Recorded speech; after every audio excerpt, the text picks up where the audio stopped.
Since Russia began its special military operation in Ukraine, the United States and other European nations have been reluctant to sanction Russia's oil and gas exports. This is because the Western allies are concerned about the repercussions of Europe's energy supply and skyrocketing oil and gas prices. Although this concerns European nations and America, the possibility of sanctions on Russia energy exports is still not off the table as war rages on.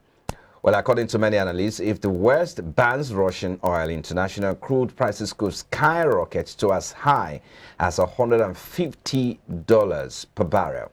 Russia exports around about 5 million barrels of crude oil per day and 2.8 million barrels of crude oil of refined product. And when this happens, Germany, the biggest consumer of Russia's oil export, will have to look for an alternative. And perhaps the alternative could be Nigeria in their next option.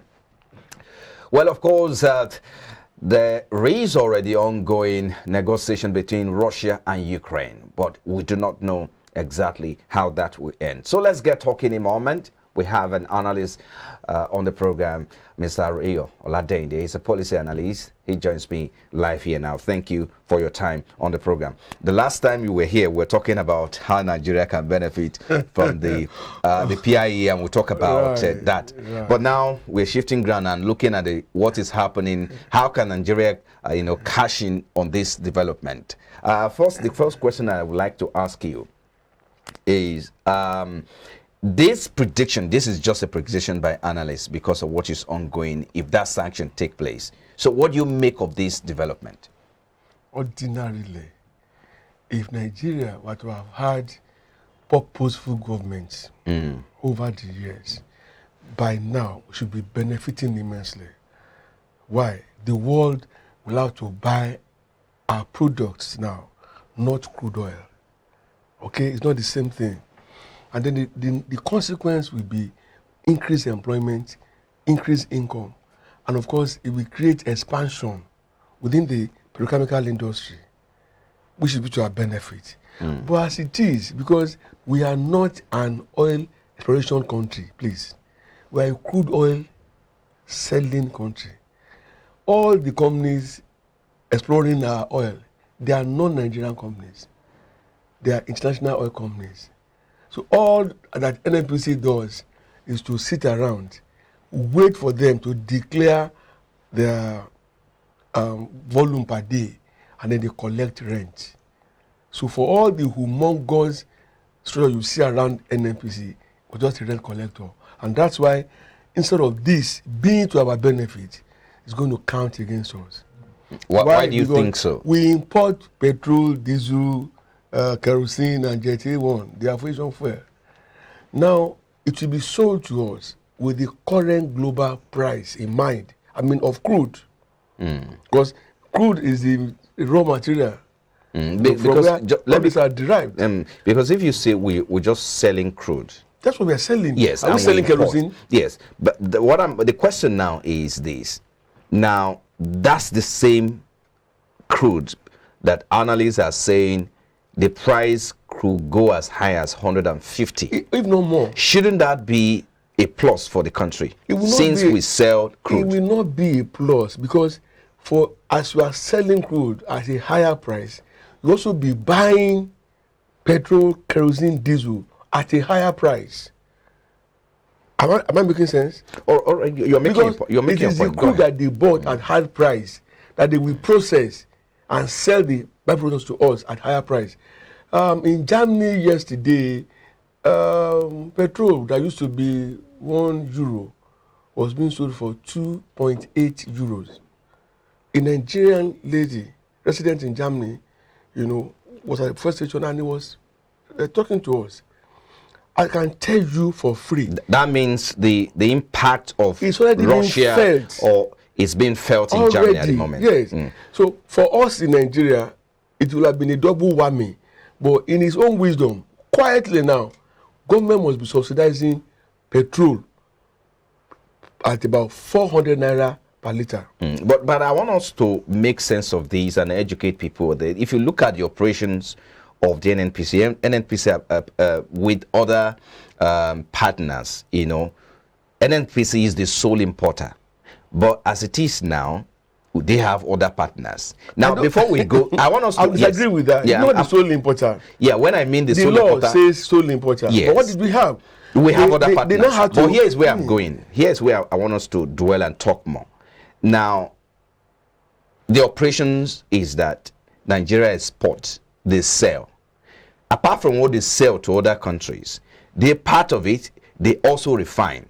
Now, let's leave out... We'll talk about the refining capacity and all of that later, and how they import. We'll talk about that. But let's look at particularly the crude which they sell, which they export, and other country also buy from us as well. I suppose other country are buying from Absolutely. us. They are taking advantage of our own sweet crude as well. So I'm saying that with this projection, isn't it something for us to take out from the fact that the oil price, the crude oil price is going high. Higher. And so we should be able to make, of course, at least significant and reasonably profit, isn't it? Extra profit. And so, but I'm telling you now that the extra profit that we will have made has been wiped off by the fact that the buyers of crude oil are paying more.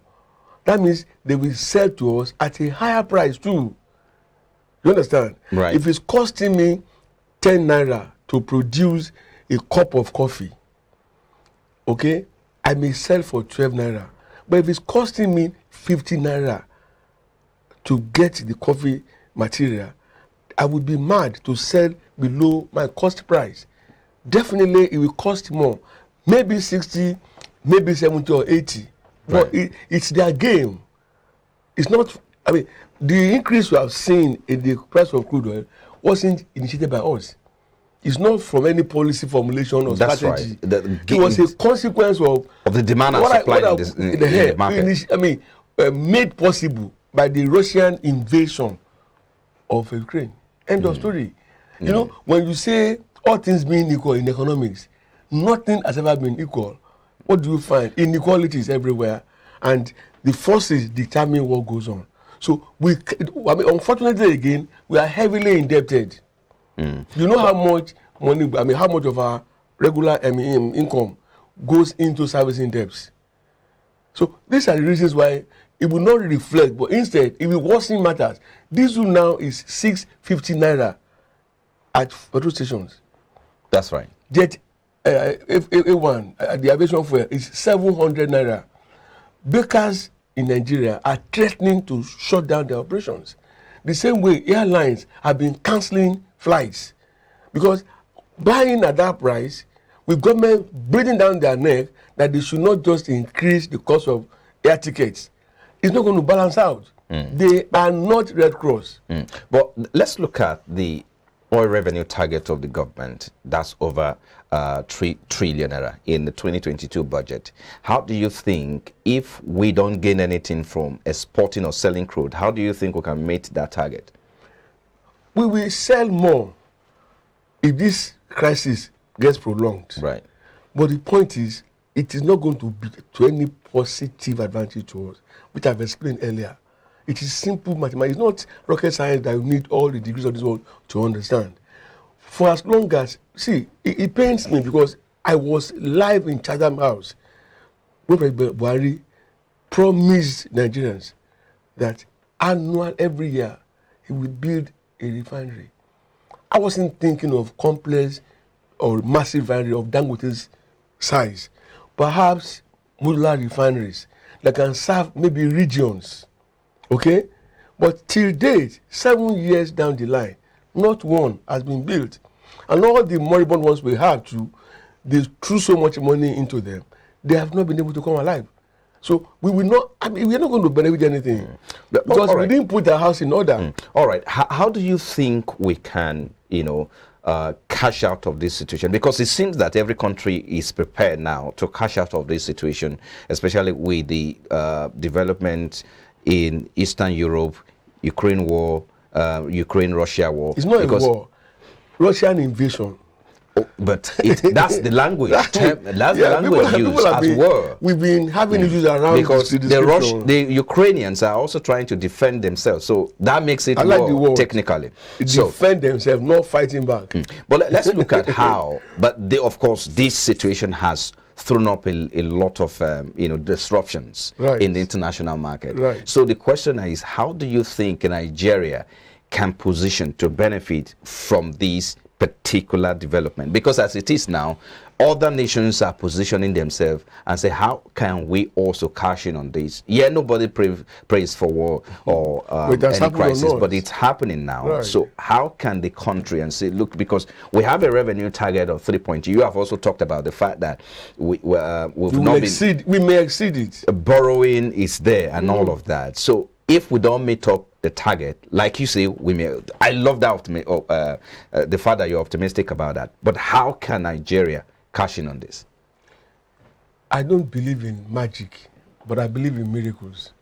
But at the same time, certain realities have to be faced. There's a tripod on which oil and some huge capital industries stand. It's called VVF. Okay? You must look at the volume, okay, the value, and the frequency. The question is, do we have the volume of what we will be selling that will guarantee good income? Yes, we have. Now, the value, is it guaranteed? Yes, it is. The frequency is just there. Vehicles must be fueled, engines, machines must be fueled. But the point is, we are selling only raw material. It would have been different if we are also exporting kerosene, petrol, diesel, and jet A1. We cannot suddenly jumpstart, a refinery now. And that's why I said we're not going to be cashing out on anything. I will not be sitting down here and deceive the listening public. Because opportunity must meet readiness or preparation before you can say we are cashing out. It's like the telecom industry. I mean, you just know that there must be volume. Right. And people keep recharging their phone, giving them value. And at regular interval, that's the frequency. So I want to always apply the VVF platform to measure, as the metrics to determine how we are going. The only hope we have is Dangote refinery, which, if you want me to tell you, may not take off in 2 years' time. And by which time, this war will have been over. I was going to ask you, why should a nation as Nigeria depend on a businessman to survive? So how far, because we'll talk about how to solve the problem. We'll talk about how to solve this issue, how to domesticate this product and refine locally so that we can, allow the funds to remain. That way the value of Naira can go up. So how far are we, or how close are we to implementing some of these discussions over the years? I understand some companies were given licenses to establish refineries. But for whatever reason, which of course the global financial markets, they are aware that Nigeria is owing heavily. So much that the World Bank has repeatedly warned us that we have gone beyond the necessary boundaries. That perhaps is why the people giving the license for refineries cannot get international funding to kickstart their refineries here. I did mean they were able to raise global funds. By now, maybe 3 or 4 will have been on stream, and that will have made a lot of difference. When you say international funding, are you talking about from global institutions? It may be institutions or private funding. They are there. They still go to Kigali. You will see massive developmental projects going on. But I suppose not there are partners with the Dangote not all of the fundings were given by the federal, the government of Rwanda. A lot of foreign partners came in, seeing opportunities. they came to cash in by saying, take our funds. Remember I told you that if you must borrow money, you must borrow for productive ventures that will be capable of generating income, that will pay the loan, the interest, and every other associated cost. If instead of borrowing to build railways, which we cannot see to a large extent, if we had borrowed money to set up particular refineries, even at regional levels, the story would have been different. Naira would have taken a leap, employment would have been, expanded, and the chemical industry too will have taken a new upswing. But no, what do we find now? The train that we borrowed money to build are now being bombed by terrorists. The other day, the Lagos-Ibadan train broke down. Why? It flamed out. There was no diesel. You see, these are things that give me headache, whereby I can no longer understand how we will be able to pay back the loans. Yeah, because we are not generating adequate income that will be able to pay the loan, the interest, and other costs. Let's try to wrap it up with this now. You talk about modular refinery. Do you think that's the solution? Because a lot of people say, look, we'll have about 2 or 3 refineries we should be working, and that should be the solution. Indeed. So between the mainstream refinery, or the nation's refineries that we have, and the modular refineries, where should we focus? The truth staring us nakedly in the face is the fact that the technology behind those old refineries are obsolete. The best that can happen is for experts to go in there, do a kind of review. Anyone that they think can still be adapted to meet modern working systems, they do that. Otherwise, the entire thing should be scrapped. The only option we have is modular, because they don't take so much time. Most of them, some of them in 90 days, they're established and then they're running. Provided the piping too will go along with it. That is the way to go. Look at Dangote now, that is building the world's biggest refinery. For how long has he been on it? That is still has not, it's not completed yet. And let him ask him how much money he has thrown into it. It's a shame for me that just one individual can initiate and envision a refinery and it's coming to reality. Whereas a country of 200 million people, we do not have the sincerity of purpose to say, look, we need this thing, and then we go for it. So in the same way that we are suffering at the energy level, they were suffering at the power level. That now people are paying for darkness as against paying for power.